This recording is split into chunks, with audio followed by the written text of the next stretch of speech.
বিভিন্ন জায়গায় কোরআন কারীমের বিভিন্ন সূরার ভেতর আল্লাহ পাক সময়ের কসম খেয়েছেন, বান্দাদেরকে বলেছেন সময়ের কসম, ওয়াল আসর ওয়াল ফাজর। আল্লাহ পাক সময়ের কসম খেয়েছে। আমরা কসম খাই কোন সময়? যদি কোনো বান্দাকে, কোনো মানুষকে, কোনো বন্ধু বান্ধব আমার কথাটা যদি বিশ্বাস না করে, তাকে বিশ্বাস করানোর ক্ষেত্রে আমরা কসম খাই, ঠিক কি না? আমরা তখন কসম খাই। আল্লাহ কেন কসম খাইলেন? সময় এটি যে গুরুত্ব বোঝানোর জন্য, প্রত্যেকটা জিনিস আমাদের জন্য কোন গুরুত্ব, কোন জিনিস আল্লাহ পাক বোঝানোর জন্য আল্লাহ পাক কোরআনে বান্দাদের গুরুত্ব বোঝানোর জন্য ওই জিনিসটার কসম আল্লাহ পাক খেয়েছেন। সময়ের কসম। তোমার জীবনের সময় অনেক মূল্যবান জিনিস। সময়কে তুমি হেলায় দুলায় তুমি নষ্ট করে দিও না। এই সময়ের অনেক মূল্য আছে। আল্লাহ পাক বললেন ওয়াল আসর ইন্নাল ইনসানা লাফি খুসর। সময়ের কসম খেয়ে আল্লাহ পাক বললেন নিশ্চয়ই ইন্নাল ইনসানা লাফি খুসর, নিশ্চয়ই মানুষ ক্ষতির মধ্যে রয়েছে।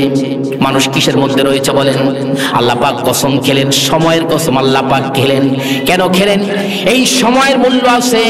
প্রত্যেকটা সেকেন্ড, প্রত্যেকটা মিনিট, প্রত্যেকটা ঘন্টা, প্রত্যেকটা দিন, প্রত্যেকটা মাস, প্রত্যেকটা বছর আমার থেকে বিদায় নিয়ে যায়, আর প্রত্যেকটা সেকেন্ড আমাকে জানান দিয়ে যায়, ও আল্লাহর বান্দা, এই যে একটা সেকেন্ড আমি তোমার কাছ থেকে বিদায় নিয়ে গেলাম, তোমার জীবনে এই সেকেন্ড আর ফিরে আসবে না। এই যে একটা সেকেন্ড তোমার কাছ থেকে আমি বিদায় নিয়ে গেলাম। ঘড়ির ঘন্টা আমাদেরকে কি বুঝায়? আমাদেরকে কি মেসেজ দেয়? আমাদেরকে মেসেজ দেয়। প্রত্যেকটা সেকেন্ড আমাদেরকে আওয়াজ দিয়ে সে মেসেজ দেয়, আমাদেরকে বুঝায় আমি যে একটা সেকেন্ড তোমার জীবন থেকে বিদায় নিয়ে গেলাম, আর আমি তোমার জীবনে কোনো দিন আর ফিরে আসবো না। আসবো। প্রত্যেকটা সেকেন্ড আমাদেরকে মেসেজটা দেয়। ভাইরা দেখেন, এখন কত সাল? 25 সালে আমরা পদার্পণ করেছি। 24 সালের গন্ডি পেরিয়ে, 24 সাল পেরিয়ে আমরা 25 সালের ভেতরে আমরা কি পদার্পণ করেছি? আলহামদুলিল্লাহ বলি। 31st নাইট ডে, এই রাতটি অনেকে উদযাপন করেছে না? সারা রাত জেগে রয়েছে, কখন 12টা বাজবে, 12টার ঘন্টা কখন বাজবে, আর পাগলামি কখন আমরা শুরু করব। জোরে বলেন ঠিক কি না? 12টা বাজতে দেরি, আর এই পাগলগুলার পাগলামি করতে শুরু করতে দেরি হয় নাই। দেরি হয়েছে? হয় নাই। কত অপসংস্কৃতির মধ্য দিয়ে তারা এই নতুন বছরকে তারা স্বাগতম জানালো। নাউজুবিল্লাহ মিন যালিক। একটিবারও চিন্তা করলো না, একটি বছর আমি পার করে আসলাম। প্রত্যেকটা রাতের আধারে দাঁড়িয়ে আমরা অপেক্ষা করতে থাকি সকালে প্রভাত কখন আসবে, সকালের আলো কখন ফুটবে, অপেক্ষা আমরা করি। আবার প্রত্যেকটা প্রভাতে আমরা দাঁড়িয়ে, প্রত্যেকটা দিনে আমরা দাঁড়িয়ে অপেক্ষা করতে থাকি রাতের আধার কখন আসবে। জোরে বলেন ঠিক কিনা? সারাদিন ক্লান্ত শ্রান্ত শরীরটা নিয়ে আমরা অপেক্ষা করতে থাকি যে রাতের আধার কখন আসবে। ভাইরা আমার, একটি বছর আমি পার হয়ে আসলাম। আমার জীবন থেকে একটি বছর পার হয়ে গেল। এই একটি বছরে আমার জীবন দিয়ে আমি কি আল্লাহ পাককে সন্তুষ্ট করতে পারলাম কিনা? একজন মুমিন, একজন মুসলমানের অনুভূতি কি হওয়া চাই? একটি বছর আমার থেকে পার হয়ে গেল, একটি বছরের গন্ডি পার হয়ে আরেকটি বছর আমি আসলাম। আমার মতন কত মানুষ এই পৃথিবীর থেকে বিদায় হয়ে গেছে, অন্ধকার কবরের বাসিন্দা হয়ে ঘুমায় রয়েছে। আহারে, আমার চাইতে কত ছোট বয়সের মানুষ, কত বন্ধু বান্ধব এই দুনিয়ার থেকে বিদায় হয়ে কবরে শুয়ে আছে। আমার চেয়ে বড় বয়সের মানুষও, বন্ধু বান্ধব, কত চাচা, কত আত্মীয় স্বজন দুনিয়ার থেকে বিদায় হয়ে গেছে। আমার চাইতে কম বয়সের মানুষও গেছে, আমার সমবয়সের মানুষও গেছে, আমার চাইতে বড় যাদের বয়স একটু বেশি তারাও গেছে। বলেন তো, আসার সিরিয়াল আছে, যাওয়ার কি সিরিয়াল আছে? আছে। কোন আনন্দ, কোন উল্লাস তোমাকে আল্লাহর হুকুম থেকে তোমাকে ফিরায় রাখলো? কে তোমাকে ফিরায় রাখলো? একবার চিন্তাও করলা না? একটা বছর পার হয়ে গেল, দিনের জন্য, ইসলামের জন্য, কোরআনের জন্য তুমি কি করতে পেরেছো? তোমার ভেতরে এই অনুভূতিটি একটি বারও আসলো না? হায় রে মানুষ, হায় রে মানুষ। এই জন্য আল্লাহ পাক সময়ের কসম খেয়েছেন। সময় এমন এক মূল্যবান জিনিস, সময় এমন এক মূল্যবান জিনিস। ইমাম গাজ্জালী রাহমাতুল্লাহি আলাইহি বলেন যে সময় হচ্ছে তোমার জীবন, আর এই জীবনটাই হচ্ছে তোমার জীবনের পুঁজি। সময় হচ্ছে কি? এটি হচ্ছে তোমার জীবন, আর জীবনটাই হচ্ছে তোমার পুঁজি। এই পুঁজি তুমি কোন কাজে লাগাইলা, এই হিসাব আল্লাহ পাকের কাছে আমাদের দিতে হবে কিনা বলেন, হবে কিনা বলেন ভাইরা। আজকের সময় আমরা যারা এদিক সেদিক করে কাটাচ্ছি, এই সময় হিসাব আল্লাহ পাক আমাদের কাছে চাইবেন। আমাদের কাছে কি আল্লাহ পাক চাইবেন, চাইবেন কিনা? দেখুন সেদিকে গেলাম না, আলোচনার উদ্দেশ্য আমার ওই দিকে না। আলোচনার মুখ্য উদ্দেশ্য হচ্ছে আমাদের জীবনের সফলতা। কোন দিকে আমাদের জীবনের সফলতা? মৃত্যু যখন চলে আসবে, মালাকুল মউত যখন হাজির হয়ে যাবে, আল্লাহ পাকের কাছে এই মুমূর্ষু ব্যক্তি তখন সময় চাইবে। লাউলা আখখারতানি ইলা আজালিন করিবিন ফাসাদদাকা ওয়া কুম মিনাস সালিহিন। মালাকুল মউত যখন আসবে তখন বলবে, হে আল্লাহ তাআলা, আপনি আমাকে একটু সময় দেন, একটু সময় আপনি আমাকে দেন, একটু সময় আপনি আমাকে ভিক্ষা দেন। লাউলা আখখারতানি ইলা আজালিন করিব, আমাকে একটু সময় দেন।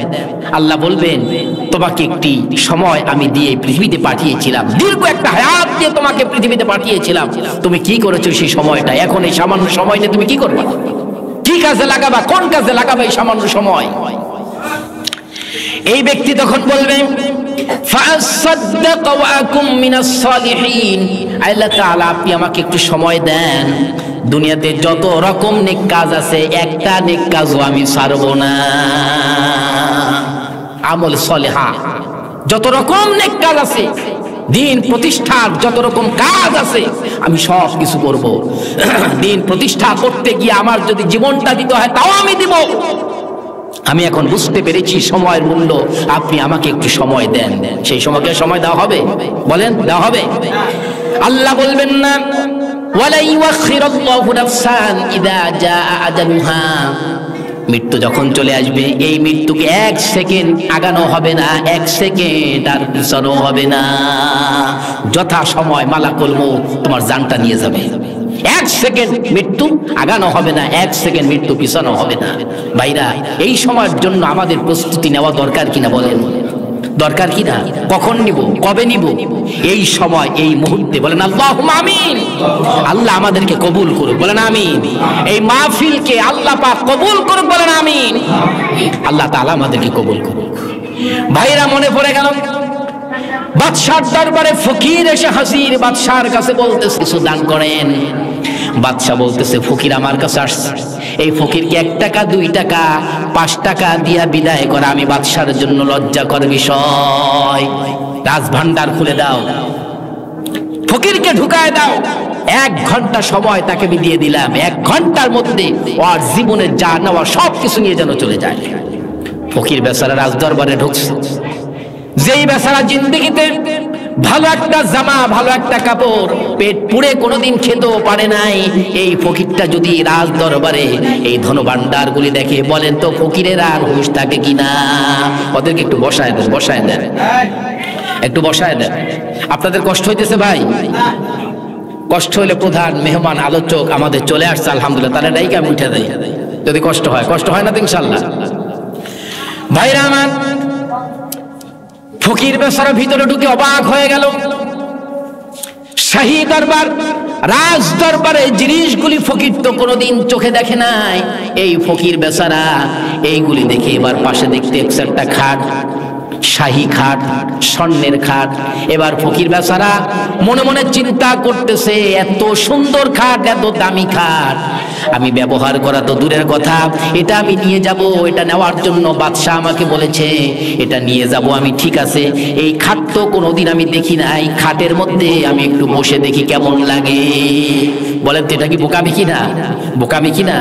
এটা বোকামির কাজ না বুদ্ধিমানের কাজ? আহারে, খাটের উপরে বসছে, পালঙ্কের উপরে বসলো, এত আরাম পালঙ্কের উপরে বসলো। ফকির বেচারা বসার সঙ্গে সঙ্গে তার চোখে ঘুম এসে পড়লো। ফকির এবার চিন্তা করে, বসার সুযোগ যখন পাইছে একটু শুয়ে নি। শুইতে দেরি, আরামে ফকিরের চোখে ঘুম আসতে আর দেরি হয় নাই, আর দেরি হয় না। ফকির ঘুমায় গেছে। 1 ঘন্টা সময় হয়ে গেছে। রাজ দরবারে ঘন্টা বেজে উঠল। বাদশা বলতেছে, ফকির বেটাকে বের করে দাও। যা কিছু নিয়েছে সব কিছু নিয়ে বের করে দাও। এবার রাজ প্রহরী এসে ফকিরকে ঘুম থেকে উঠালো। বেটা ফকির, ঘন্টা বেজে গেছে, উঠে যা, 1 ঘন্টা সময় শেষ। ফকির এবার ঘুম থেকে উঠে পাগল হয়ে গেছে, না এটা হতে পারে না, 1 ঘন্টা আমাকে সময় দিয়েছে, আমি তো কেবল মাত্র ঘুমাইছি। এবার প্রহরী বলতেছে, না এ বেটা ফকির, 1 ঘন্টা তুমি এই মুহূর্ত ঘুমাও নাই, এই মাত্র ঘুমাও নাই, তুমি ঘুমাইছো, তোমার ঘুমটা 1 ঘন্টা হয়ে গেছে, 1 ঘন্টা তুমি ঘুমাইছো, বের হয়ে যাও, এটাও। এবার ফকির বলতেছে, আমাকে একটু সময় দেন, একটু সময় আমাকে দেন, লাউলা খারতানি ইলা আজালিন করিব, একটু আমাকে সময় দেন, ফাসাদদাকুম মিনাস সালিহিন, যা নেওয়ার আমি একটু নিয়ে নি, আর একটু সময় আমাকে দেন।